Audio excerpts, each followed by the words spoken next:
네, 우리 함께 볼 말씀은 예레미야 51장 11절부터 19절까지 말씀입니다.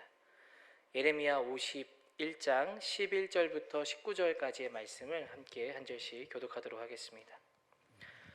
화살을 갈며 둥근 방패를 준비하라. 여호와께서 메대 왕들의 마음을 부추기사 바벨론을 멸하기로 뜻하시나니 이는 여호와께서 보복하시는 것 곧 그의 성전을 위하여 보복하시는 것이라.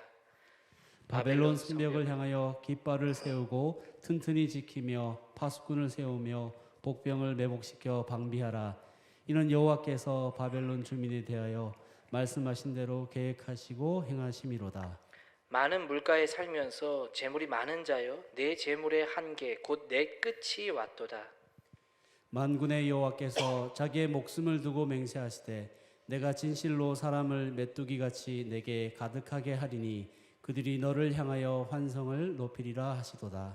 여호와께서 그의 능력으로 땅을 지으셨고 그의 지혜로 세계를 세우셨고 그의 명철로 하늘들을 펴셨으며 그가 목소리를 내신즉 하늘에 많은 물이 생기나니 그는 땅끝에서 구름이 오르게 하시며 비를 위하여 번개를 치게 하시며 그의 곳간에서 바람을 내시거늘. 사람마다 어리석고 무식하도다. 금장색마다 자기가 만든 신상으로 말미암아 수치를 당하나니 이는 그 부어 만든 우상은 거짓이요 그 속에 생기가 없음이라. 그것들은 헛된 것이요 조롱거리이니 징벌하시는 때에 멸망할 것이나. 같이 읽겠습니다. 야곱의 분깃은 그와 같이 아니하시니 그는 만물을 지으신 분이요 이스라엘은 그의 소유인 지파라. 그의 이름은 만군의 여호와시니라. 아멘.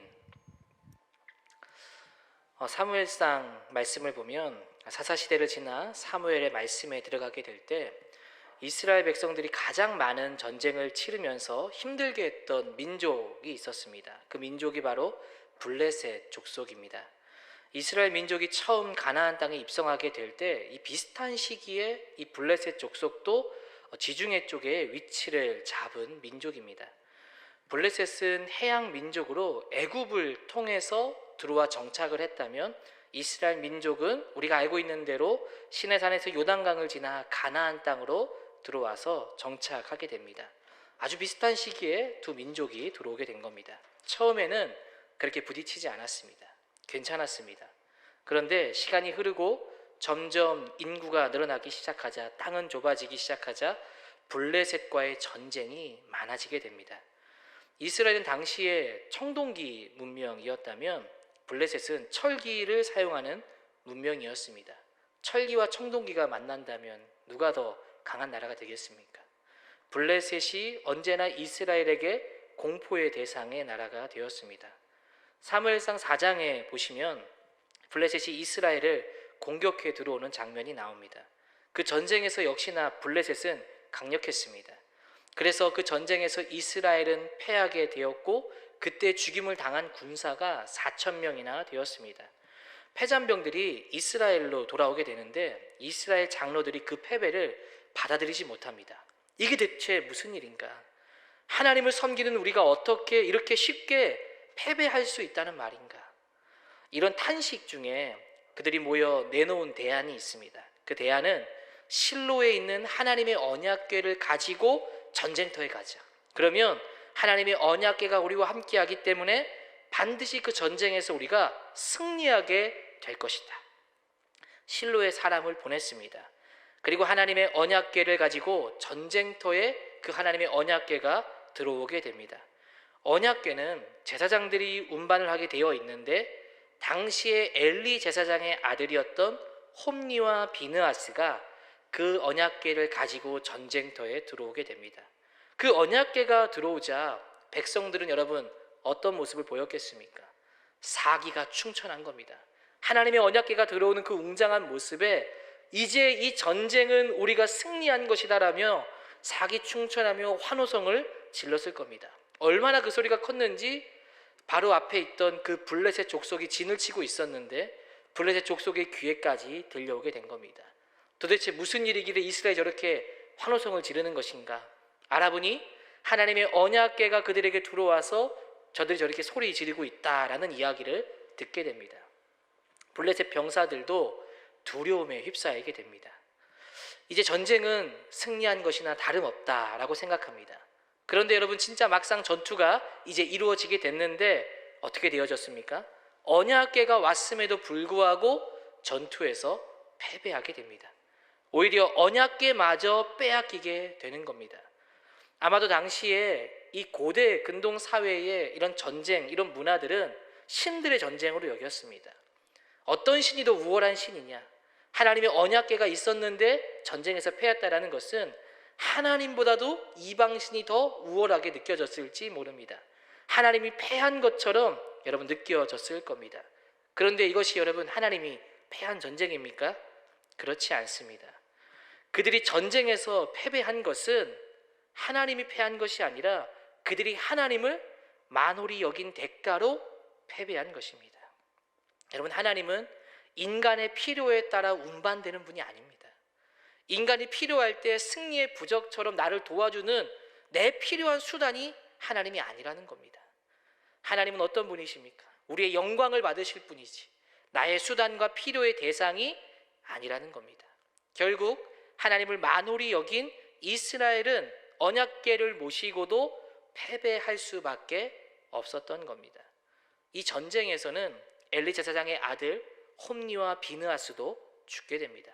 그리고 이 소식을 들었던 그 아버지 엘리 제사장도 의자가 뒤로 넘어져 목이 부러져서 죽임을 당하게 됩니다. 모든 것이 지금 총체적 난국입니다. 제사장과 제사장 아들들이 죽고 전쟁은 패하고 언약궤는 심지어 블레셋 족속에게 빼앗기는 수치를 당하게 됩니다. 그런데 여러분, 이런 놀라운 수치 속에 이제 이후에 이루어지는 그 사무엘상 말씀에는 놀라운 말씀들이 기록됩니다. 그것은 빼앗긴 하나님의 언약궤가 가는 곳마다 우상들이 나자빠지기 시작하는 겁니다. 하나님의 궤가 있는 곳마다 이 블레셋 족속들에게 악성 종기가 나타나는 일들이 일어나게 되는 겁니다. 처음에는 이 하나님의 언약궤가 다곤 신전에 있었습니다. 다곤 신전은 블레셋이 섬기는 우상의 신전입니다. 이 고대 근동 사회에서는 자신들이 정복한 나라의 신의 신상을 자신들의 신전에 가져다 놓습니다. 왜 그런 것입니까? 이것을 통해서 이 신보다 우리의 신이 더 우월하다는 것을 자랑하려고 하는 것이죠. 다곤 신전에 보기 좋게 하나님의 언약궤를 가져다 놓은 것입니다. 여러분, 그렇게 놔두었더니 결국 어떻게 되었습니까? 하루가 지나고 나서 다곤 신전에 블레셋 사람들이 들어갔는데 깜짝 놀란 겁니다. 다곤의 신상이 앞으로 그대로 땅바닥에 고꾸라져 있는 겁니다. 놀라서 다곤의 신상을 바로 세워놓았죠. 그리고 그 다음날 또 갔더니 여전히 그 다곤 신상이 하나님의 언약궤 앞에 고꾸라져서 나자빠져 있는 겁니다. 그런데 이번엔 자빠진 정도가 아니라 머리가 잘려나간 겁니다. 팔과 다리가 잘려나간 겁니다. 몸뚱이만 남아있는 겁니다. 또 이 일뿐만이 아니라 그 하나님의 언약궤가 있는 그곳에 아스돗 사람들에게 재앙이 임하기 시작합니다. 사람들에게 악성 종기가 나타나기 시작하는 겁니다. 아스돗 사람들이 여러분 어떤 반응을 보였을까요? 갑자기 하나님의 언약궤 있는 것을 두려워하기 시작합니다.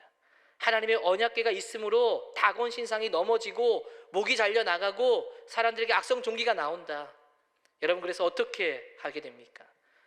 사무엘상 5장 7절 말씀해 보시면 아스돗 사람들이 이를 보고 이르되 이스라엘 신의 궤를 우리와 함께 있지 못하게 할지라 그의 손이 우리와 우리 신 다곤을 친다 하고, 아스돗 사람들이 어떻게 할지를 이야기하고 내린 결론이 무엇입니까? 옮기자랍니다. 여호와의 언약궤를 다른 곳으로 보내자라고 말합니다. 그래서 이 언약궤를 가드라는 지역으로 옮깁니다.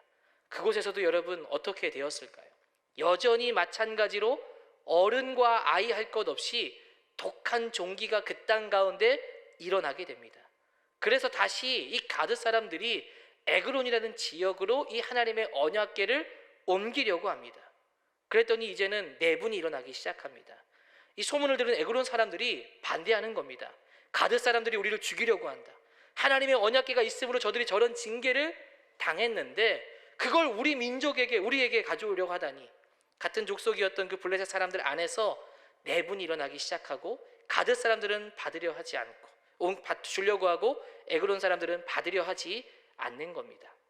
결국 그런 내분 가운데 그들이 모여서 어떻게 할지를 결정하기 시작합니다. 어떻게 해야 할까?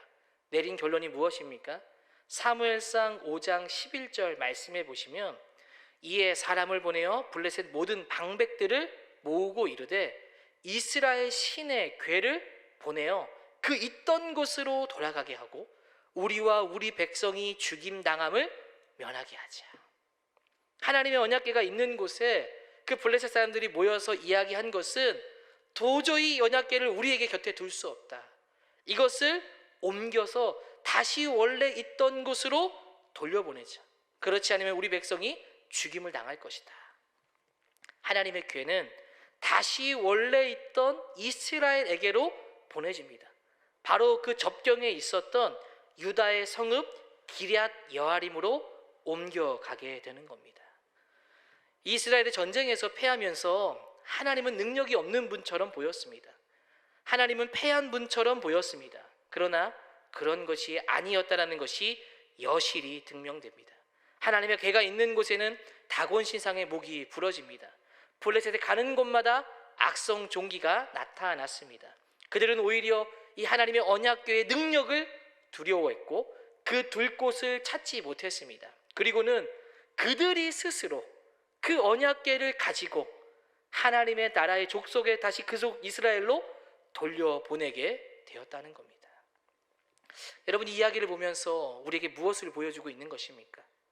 하나님만이 참신이며 참 능력이며 참된 분이라는 것을 보여주고 있는 겁니다.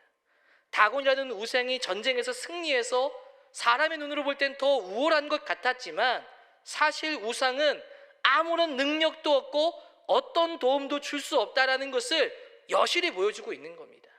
하나님의 궤와 우상이 있으니 우상이 무너져 버리는 겁니다. 우상을 섬기는 나라에 하나님의 궤가 가니 징계가 임하기 시작하는 겁니다. 우상은 아무런 능력도 발휘할 수 없지만 하나님은 능력이 있다라는 것을 보여주고 있는 겁니다. 여러분, 우리가 기억해야 할 것이 있습니다. 우상은 아무것도 아니라는 겁니다. 다곤이라는 신상도 결국 무엇입니까? 인간이 만들어낸 물건에 지나지 않는 겁니다. 그 다곤의 우상은 아무런 힘도 능력도 없는 겁니다. 어떤 도움도 주지 못하고 심지어 의지할 만한 것이 아니라 무능력한 존재라는 겁니다. 여러분, 그럼에도 불구하고 사람들은 여전히 어떻습니까? 너무나도 많은 신들과 우상들을 만들어내게 되는 겁니다. 그리고 그것에 매여서 살아가게 되는 것을 보게 됩니다. 단지 만들어 놓은 형상에 지나지 않는 것들을 만들어 놓고 사람이 오히려 거기에 노예가 되어버리는 겁니다. 이들처럼 오늘날도 우리가 만들어낸 우상들과 미신들이 여러분 얼마나 많이 있습니까? 인간이 만들어낸 우상과 미신들은 지금도 여전히 이때뿐만이 아니라 지금도 우리의 삶의 곳곳에 침투하여서 공포를 조장하는 것을 알 수 있습니다. 마치 이런 거죠. 그렇게 하지 않으면 큰일 날 것처럼 겁을 주는 겁니다. 여러분, 점을 보는 것도 왜 그렇습니까? 미래를 예측하고 그것들을 통해서 두려움을 피하고 공포를 조장하는 것을 모면하기 위해서 점을 보는 거 아니겠습니까? 자꾸 그런 우상들에 매여서 살아가는 것들을 우리는 보게 되어집니다. 돈을 만들고 돈의 노예가 되어지죠. 성공이라는 우상을 만들고 성공하지 못하면 마치 나는 패배자인 것처럼 되어버리는 존재가 됩니다. 어떻게 해서든 성공의 우상을 잡으려고 하는 것이죠. 이뿐만이 아니라 우리가 만들어 놓은 우상뿐만이 아니라 미신들도 여러분 얼마나 많이 있습니까? 숫자 4라는 숫자는 불길한 숫자이니 죽을 사자이니 쓰지 마라. 엘리베이터에 4층이 없는 곳이 종종 있습니다. F로 표시한다거나 때로는 빨간색 펜으로 이름 쓰지 마라. 문지방에 서지 마라. 다리 떨면 복 나간다. 닭날개 먹으면 바람 핀다. 애인에게 신발 주면 도망간다. 여러 가지 많은 미신들을 만들어서 거기에 매여 사는 것을 보게 됩니다. 저희 친구도 결혼을 앞두고 결혼 날짜를 잡지 않길래 왜 그러냐 그랬더니 엄마가 점을 보러 가야 되는데 그걸 아직 못 가가지고 날짜를 못 잡았다는 겁니다. 장례식에 같이 간 적이 있었는데 결혼을 앞둔 친구는 결혼이 있기 때문에 장례식에 들어가면 안 된다고 해서 문 앞까지만 있을 테니까 저보고 다녀오라고 한 적도 있습니다. 이러한 갖가지 우상과 미신들을 만들어 놓고 거기에 매여서 살아가는 것을 보게 됩니다. 공부에 관해서도 알아보니까 제 고등부 학생들을 담당하고 있다 보니 수능 앞두고 빵 사주면 안 된다. 왜 그럴까요? 빵 먹으면 빵점 맞는다. 죽 사주면 안 된다. 왜 그럴까요? 시험 볼 때 죽 쓴다. 우스갯소리인지는 모르지만 근데 실제로 이러한 미신에 매여서 살아가는 사람들이 많이 있다는 겁니다. 여러분, 우리의 삶에 아무것도 아닌 것들이 실제로 우리의 삶에 영향력을 끼칩니다. 우리는 우상과 미신들 속에 쌓여서 공포와 두려움 속에 그것에 매여 살아갈 때가 많이 있다는 겁니다. 그러나 여러분 기억할 것은 그 만들어낸 우상과 미신들은 실제로는요 우리의 삶에 어떤 영향도 주지 못한다는 겁니다. 인간이 만들어낸 신들은 우리의 삶에 어떤 영향도 행사할 수 없습니다. 이런 우상과 미신에 대해서 아무것도 아님을 우리는 자각하고 깨달아야 합니다. 우리가 하나님 안에 있으면 이런 거짓 우상들은 어떤 해도 우리에게 입힐 수 없음을 기억하게 되기를 바랍니다. 우상과 미신, 여러분 이런 것과 하나님의 결정적인 차이가 무엇이겠습니까? 말 그대로 우상은 아무런 우리의 삶에 영향을 줄 수 없는 아무것도 아닌 것이죠. 그러나 우리 하나님은 어떻습니까? 세밀하게 우리의 삶 가운데 실존하시며 실제로 영향력을 발휘하시는 분이라는 겁니다. 여러분 성경의 말씀만 보아도 어떻습니까? 구약의 말씀이요 역사책이나 마찬가지죠. 하나의 민족을 선택하시고 그 민족을 이끌어 가시는 하나님을 보여줍니다. 무엇입니까? 역사 속에 실제로 간섭하시고 역사 속에 실제로 역사하셔서 이끌어 가시고 인도하심을 보여주고 있는 겁니다. 그리고 그 하나님께서 여전히 교회와 성도들을 붙들어 주시고 우리 역사 하나하나에 간섭하여 주시며 우리를 인도해 가고 계시다는 겁니다.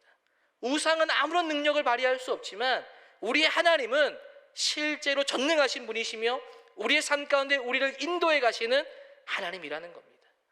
우상에 매여서 노예가 되는 것이 아니라 실존하시는 하나님을 바라보며 살아가는 삶이 되어야 합니다.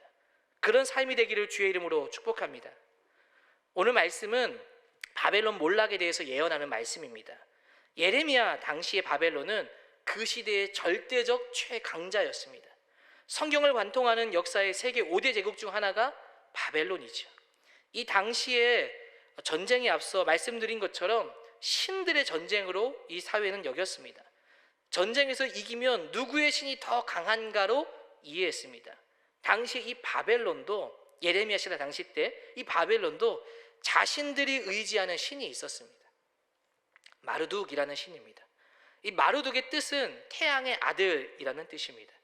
고대 근동 때 알려진 창조 신화를 다룬 에노마 엘리시라는 서사시의 기록을 보면 신화와 같은 신들의 이야기가 등장합니다. 마치 그리스 로마 신화의 올림푸스 신들의 이야기와 비슷합니다. 그 서사시 속에서 모든 시작을 일으킨 신이 누구냐고 나와 있냐면 티아맛이라는 신입니다. 그리고 그 티아맛이라는 그 신과 마르둑이라는 신이 싸우는 장면이 나오죠. 그 싸움에서 누가 이기는가 하면 마르둑이 승리를 거두고 우주 최고의 신이 되었다라고 말합니다.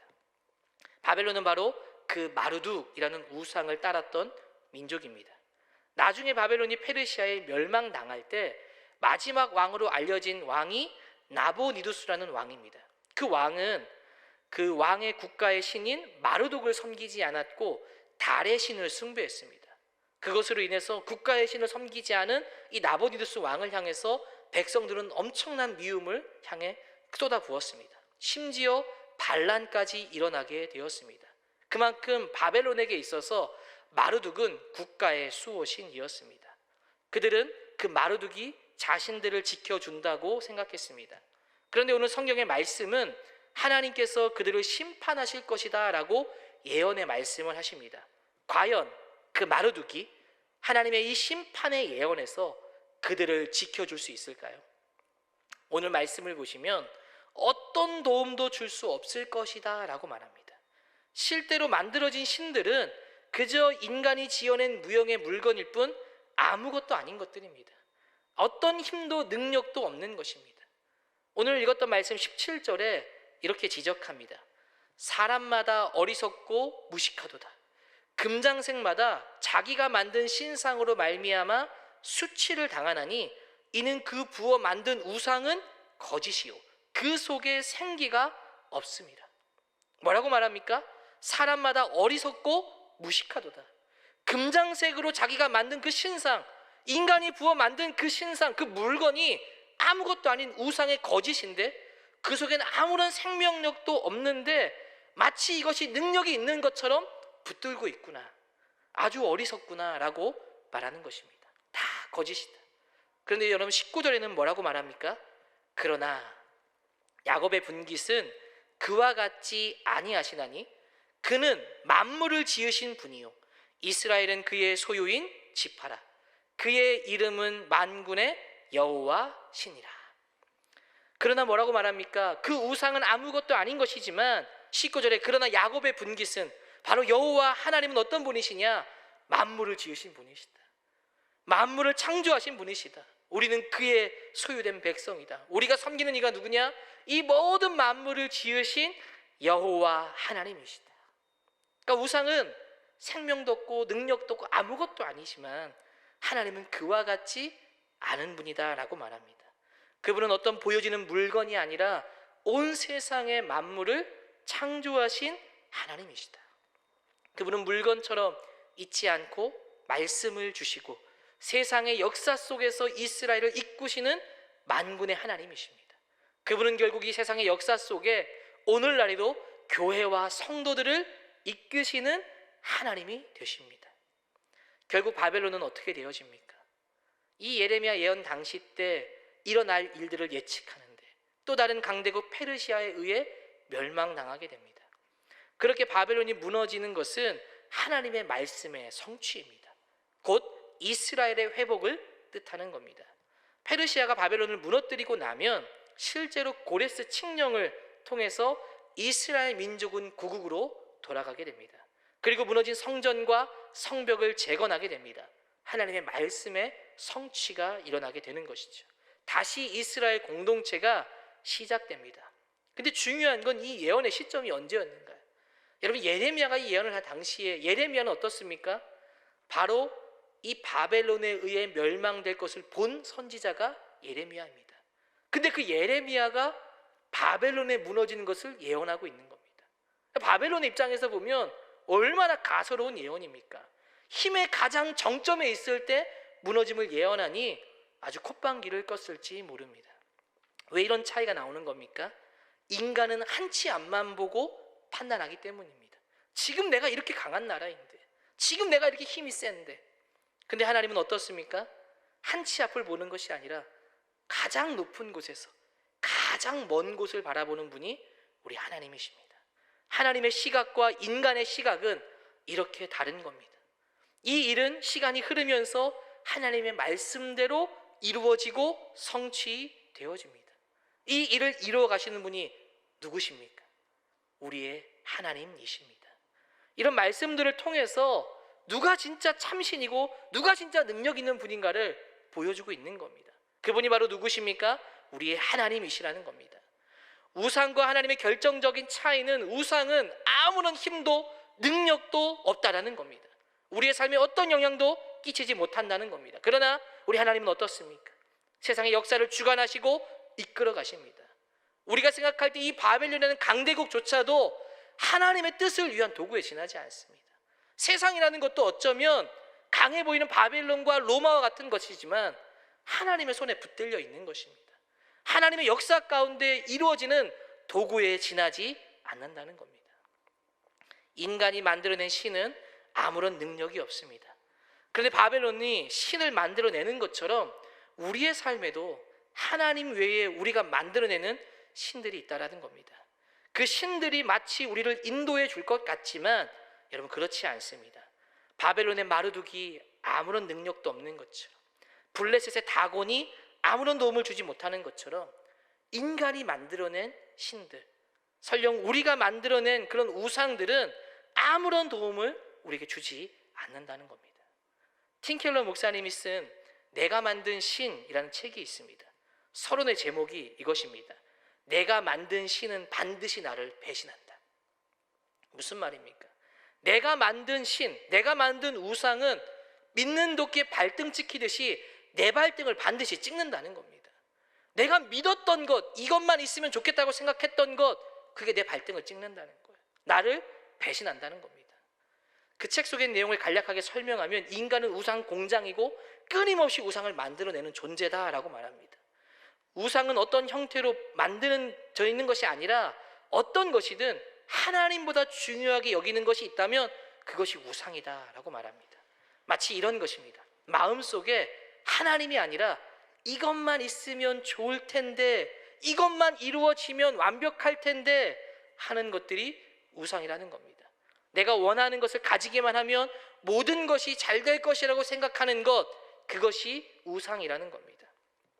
학생들에게는 내가 좋아하는, 원하는 대학에만 들어가면 좋을 텐데 하나님보다 이게 높아져 있다면 우상이라는 겁니다.